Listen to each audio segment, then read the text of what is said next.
ഇന്ന് ചില ആളുകൾക്ക് വല്ലാത്ത പിശുക്ക.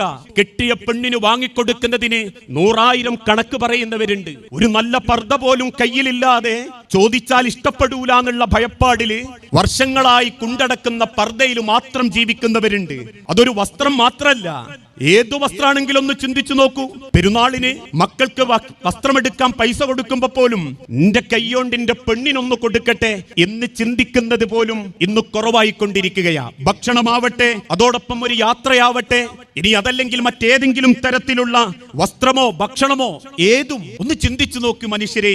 അള്ളാഹുവിന്റെ പ്രവാചകൻ സല്ലല്ലാഹു അലൈഹി വസല്ലം പറഞ്ഞിട്ടുണ്ട്, നിങ്ങൾ ഭൂമിയിലൂടെ യാത്ര ചെയ്യണം എന്ന്. ഇടക്കിടക്ക് ഭാര്യമാരെയും മക്കളെയൊക്കെ കൂട്ടിയിട്ടൊരു യാത്ര ഇസ്ലാം ഒരിക്കലും കുറ്റാന്ന് പറഞ്ഞിട്ടില്ല. അതിന് സമയം കണ്ടെത്തണം. കാരണം അവർക്ക് പോകാൻ നമ്മളേ ഉള്ളൂ. ഈ അടുത്ത ദിവസം ഒരു സാധു പെൺകുട്ടി വന്ന് സങ്കടം പറഞ്ഞിട്ടുണ്ട്. ഒരു കുടുംബത്തിന്റെ കൗൺസിലിംഗ് നടന്നുകൊണ്ടിരിക്കുമ്പോ പറഞ്ഞു, ഉസ്താദിനറിയോ, ഞാനൊന്ന് കോഴിക്കോട് ബീച്ച് കണ്ടിട്ട് ഈ അടുത്ത കാലത്തൊന്നും ഞാൻ കണ്ടിട്ടില്ല. 4ാം ക്ലാസ് പഠിക്കുമ്പോ സ്കൂളിൽ നിന്ന് കൊണ്ടുപോയതാ. അവസാനം 10ാം ക്ലാസ്സിലെത്തുമ്പോ പോകുന്നുണ്ട് എന്ന് പറഞ്ഞപ്പോ അമ്മ പറഞ്ഞു, പ്രായം കുറെ ആയി, കുട്ടികളൊപ്പരം പോയി ബീച്ചിൽ നിന്നൊക്കെ കളിച്ചാൽ മോശമാവും, എനിക്ക് എന്റെ പിയ്യാപ്പിളന്റെ ഒപ്പരം പോവാ, കല്യാണമൊക്കെ കഴിഞ്ഞാൽ എന്നെ പിയ്യാപ്പിള കൊണ്ടുപോകും. അവസാനം ആ പെൺകുട്ടി നെഞ്ചു പൊട്ടിയിട്ട് പറയാ, കല്യാണം കഴിഞ്ഞപ്പോ ഞാൻ മോഹിച്ചു, പക്ഷെ എനിക്ക് കിട്ടിയതാവട്ടെ ഒരു യാത്ര ഇഷ്ടപ്പെടാത്തൊരു ഭർത്താവ്, ഒരു സ്ഥലത്തേക്ക് എന്നെ കൂട്ടിക്കൊണ്ടുപോകാത്തൊരു ഭർത്താവ്.